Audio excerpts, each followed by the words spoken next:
I mean, bass isn't Is too it kind of complicated. yeah, no, definitely, dude. Let's get into it. What's is it So, kind of the same for every song, or did you switch it up from song to song? it's the same-ish for every song. Most of the differences are going to be like how hot the recording was. I tried to level them out as best I can.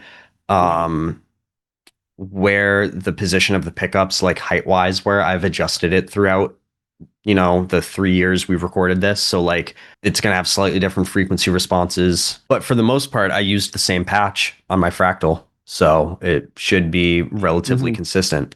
Yeah, Um, like a you bass know, patch on the Axe effects. yeah. Nice. I'm trying to think of a song that, I mean, Speak of the Devil just has such a good bass line in it that I'm gonna go there. I did do some different stuff performance wise with Further, and I want to show it to you because I flubbed so many notes, Mhm. but Mhm. I left them because I once I fixed it, it like became too consistent and like you don't really notice in the mix.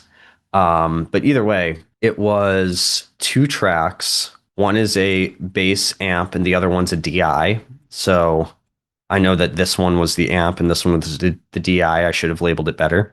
Mhm. The amp, this is what I did. It might be best if I just play it. Why don't you mute the The effects. snare thing that's going on? There's like a snare reverb. That's it? That's just what the bass sounds like? Yep, It sounds super simple. it I is. mean, yeah, yeah. So So like, so this is the amp.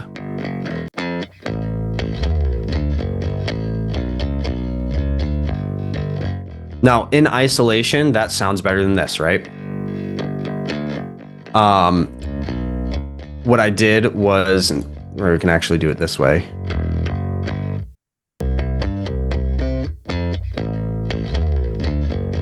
I boosted around 2K, brings out the string noise. I then cut around 4K because it was conflicting with the guitars. Then I pulled down 500 because it was conflicting with the vocals. Really straightforward, not very distorted. Um, then we're going to listen to this part. This is the DI, where all I do, low pass, right around where the high pass on this is. Oh, I didn't even put that in.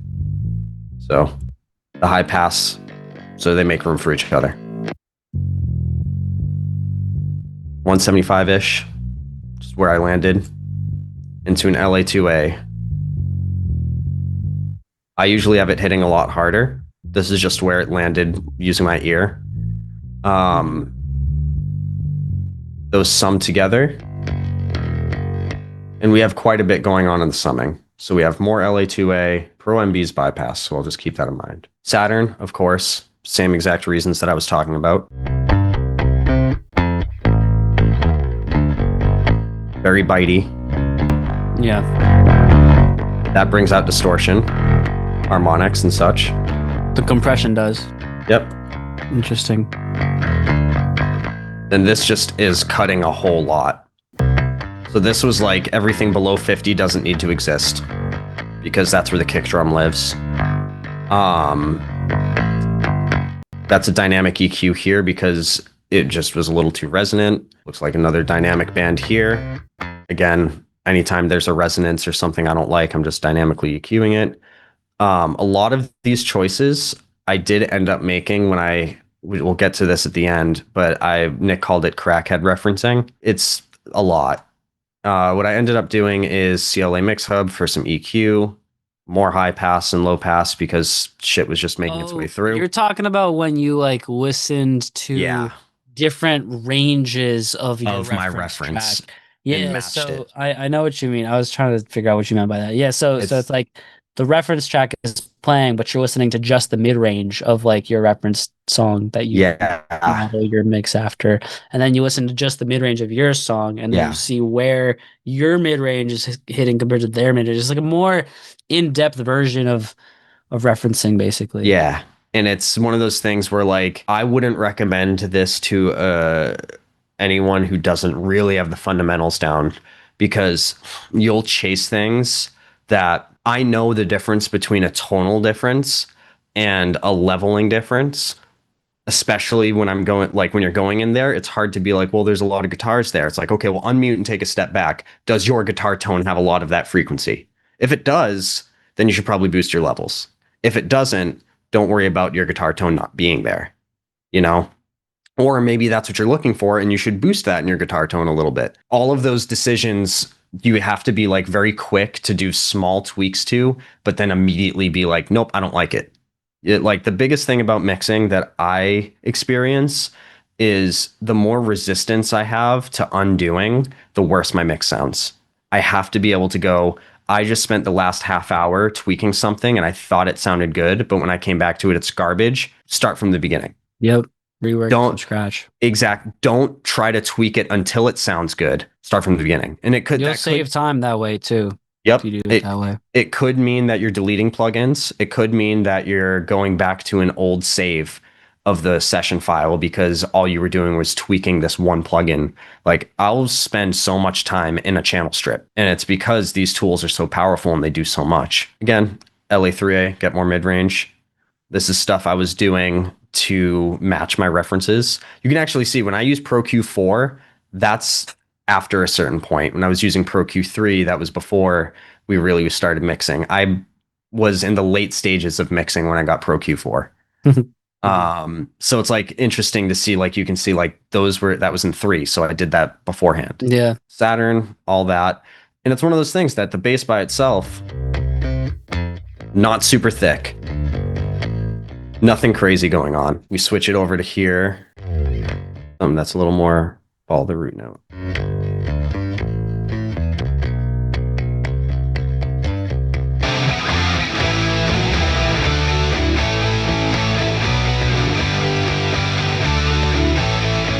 And they support each other. Mm-hmm. You don't get your low end from one. You don't get your mid-range from one. They support each other in it. Both have mid-range, both have low end. And then when the drums come in, the kick helps. And keep in mind, we also don't have any of this.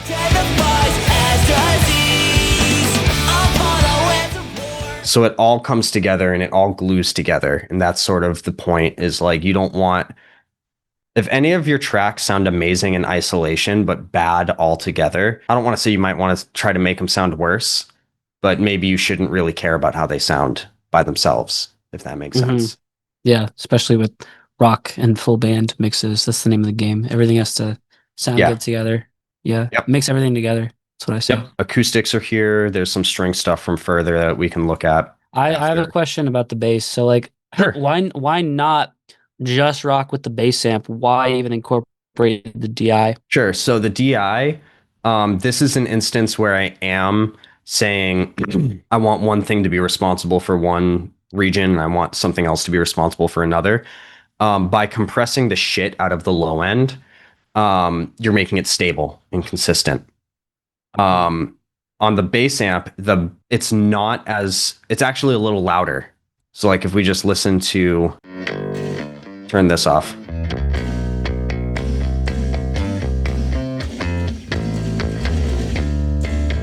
Now compare that to this.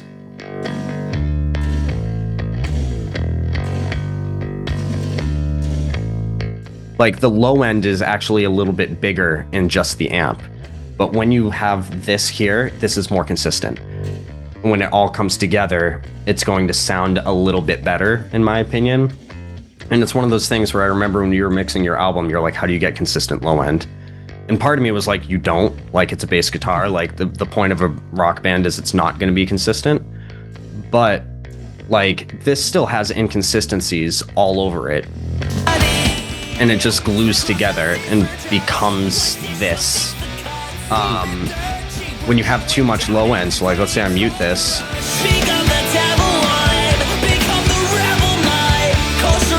Hear how some notes sound great. Mm-hmm. The low notes sound awful because those lows just aren't there. Yeah. But like that high D is fine. Bring this in. And you're actually The low end's not clear anymore. It's a little more consistent.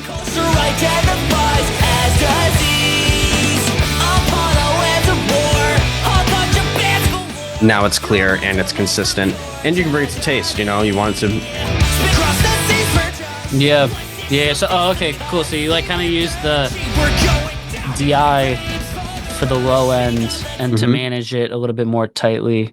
Yeah. Could you simulate that same method by just copying a DI onto a separate track and putting amps only on one of them? Absolutely. Yes. Anyone who's done a one-on-one with me and they've let me touch their bass stuff, that's like one of the first things I do is I say, cool, duplicate your track, delete your amp sim, low pass LA2A. It's like let's just start there and see where it goes. I made my bass tone knowing I was going to do something like this in mind. So yeah, absolutely. You could do that. And I'd recommend you do that. Any other questions about bass while we're on the topic? I will. Less distortion than I'm used to from you on this bass. Yeah. Green Day. This was definitely like, I wanted that tone. And when I got it and heard how it mixed with my tone, I was like, okay, this is good. But you're right. Usually I do go really distorted on the bass. This time I didn't want to, and it sounded good, so I didn't. Nice. Next time, there's a couple songs on the next EP Nick and I are working on that get more aggressive than we usually are, and I will be using a completely different bass that'll be very more distorted and aggressive and fun. But I wanted it to serve the purpose and serve the songs, and the songs are not angry. They are, but they're not like, let's kill everybody angry. They're yeah. I know what you mean. Yeah. Hell yeah, man. I know you wanted to talk about sort of like other elements, but I think vocals are probably a little bit higher on the priority. Oh yeah, I was gonna say we could do that after. Just real quick before we move on from bass, your performance is the most important part. Fresh strings.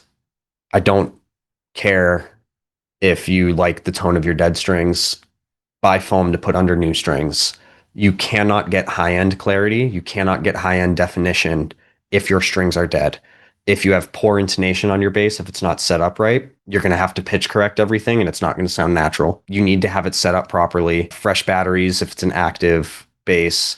You need to put just as much care into your bass tracks as every other element. The biggest thing that I see from everybody, I honestly don't think I've worked with anyone in this program yet, Nick, who has had properly recorded bass tracks like when I first meet up with them ever. Yeah. And it's purely because everyone thinks bass tracks are the afterthought and the guitars are what matters. I feel like bass is like more important in some ways. It 100% is more important. You have a bad bass line. If your bass is just following the root note of the guitar and you don't know why your song doesn't have energy, there's a reason walking bass lines happen in rock and roll, that's a big deal. But I can rant about bass for a while. Let's move on to vocals. Yeah.